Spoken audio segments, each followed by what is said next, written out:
ایک وقت ایسا آیا کہ اللہ تعالیٰ نے حضرت ابراہیم کو بہت زیادہ مال عطا فرمایا.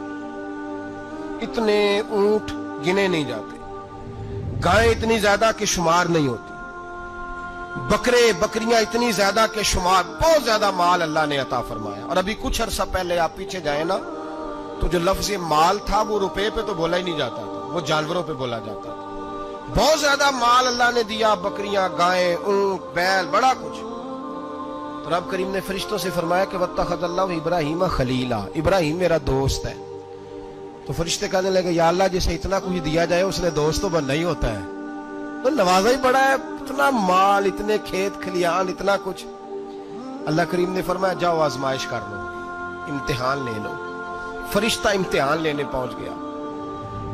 حضرت ابراہیم کے جانور چر رہے ہیں چراگاہ میں، حضرت ابراہیم بھی ہیں، غلام بھی ہیں، بہت بڑا ریوڑ ہے.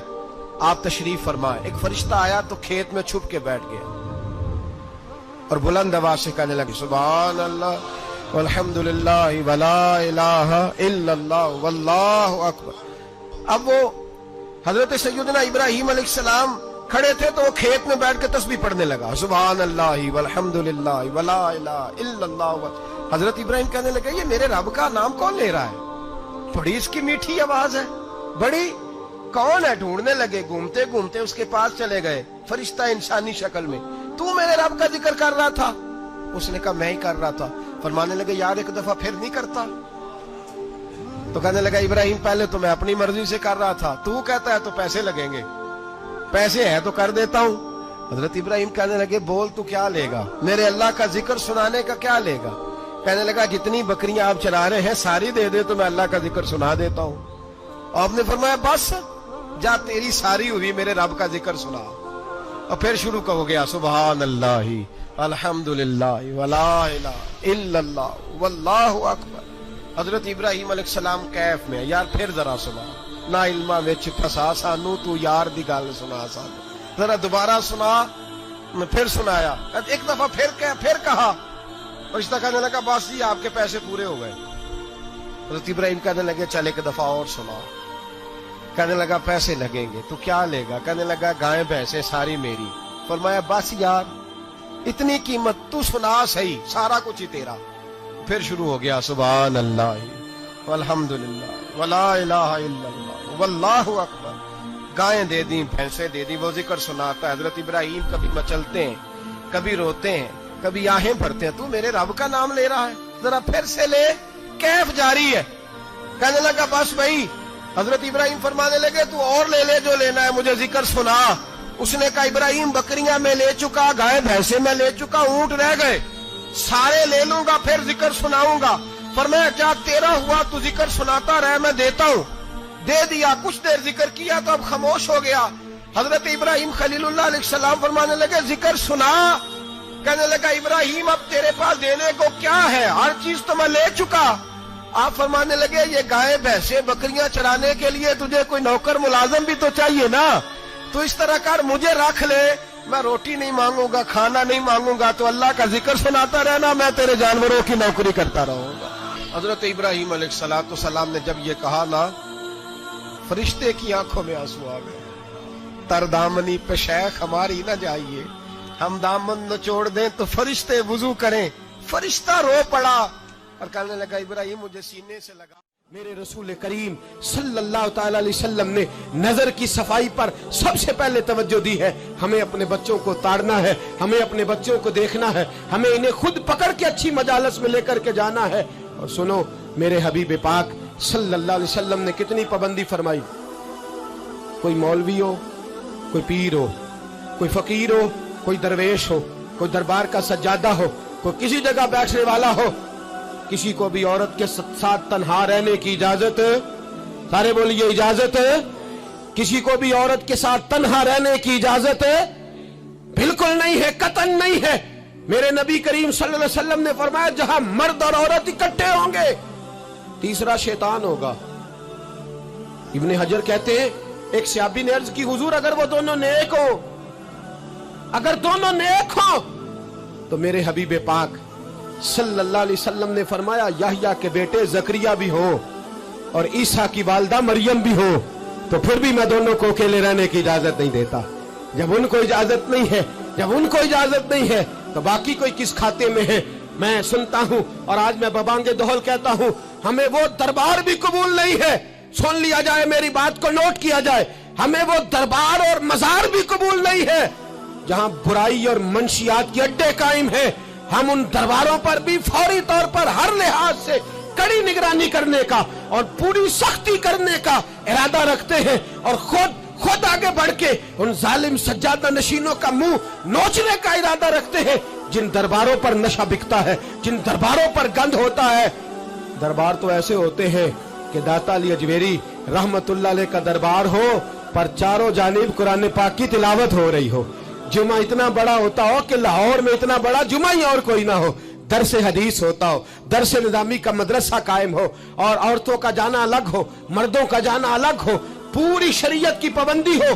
फिर किसी दरबार पर जाने की इजाजत है, पर न कोई किसी जगह भी किसी भी लिहाज से कभी न जाए। मेरे अजीजों, मंशियात के खिलाफ जिहाद, बेहयाई, उरियानी, फाहशी, मिल्लत का जवान अब अपनी नजर को छुपाना सीख जाए। और मेरे दोस्त देखना, बेटियों को खतरा किससे है? यहाँ हिंदू भी कोई नहीं, सिख भी कोई नहीं, आर्या भी कोई नहीं, बुद्ध मत भी कोई नहीं, यहाँ ईसाई भी अकलियत में, यहाँ यहूदी भी कोई नहीं। लेकिन फिर भी बेटियों की अगर शर्मो हया महफूज ना हो। ये हदीस सुनाने लगा हूं, हदीस है, हदीस रसूल है। जवान खास करके जरा मेरी बात पे तवज्जो करें और बुजुर्ग खास कर तवज्जो करें जिन्होंने तरबियत करनी है। सुने, हुजूर की बारगाह में एक नौजवान आया है, ये संगमील है हदीस, इसको याद रखना। अर्ज की, हुजूर मैं सारे गुनाह छोड़ सकता हूं, जिना नहीं छोड़ता। हुजूर मुझे जिना की इजाजत होनी चाहिए। मेरे हबीब ने थपकी दी, बिठा लिया। मैं कहता हूं हुजूर ने गुनाहगारों को मुआशरे से काटा नहीं, उनकी तरबियत फरमाई है, उनकी तरबियत फरमाई है, उनको करीब फरमाया। मेरे हबीब करीम सल्लल्लाहु अलैहि वसल्लम ने फरमाया, इधर आप बैठ जा। बैठ गए। हुजूर ने फरमाया, तू पसंद करता है तेरी मां के साथ कोई बदकारी करे? हुजूर नहीं।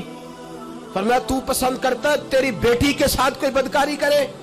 या रसूलल्लाह मैं आंखें निकाल दूंगा। हुजूर ने फरमाया, तू पसंद करता है तेरी बहन के साथ? हुजूर मैं काट डालूंगा वो हाथ जो मेरी बहन की तरफ उठेंगे। फरमाया, तू पसंद करता है कि तेरी खाला, फुफी, ममानी की तरफ कोई ऐसी हरकत करे? हुजूर मैं काट के रख दूंगा उन लोगों को जो बात भी करेंगे। मेरे हबीब ने फरमाया, अच्छा जिसके साथ तू बदकारी की इजाजत मांग रहा है वो किसी की मां नहीं लगती, वो किसी की बहन नहीं लगती, और किसी की बेटी नहीं होगी?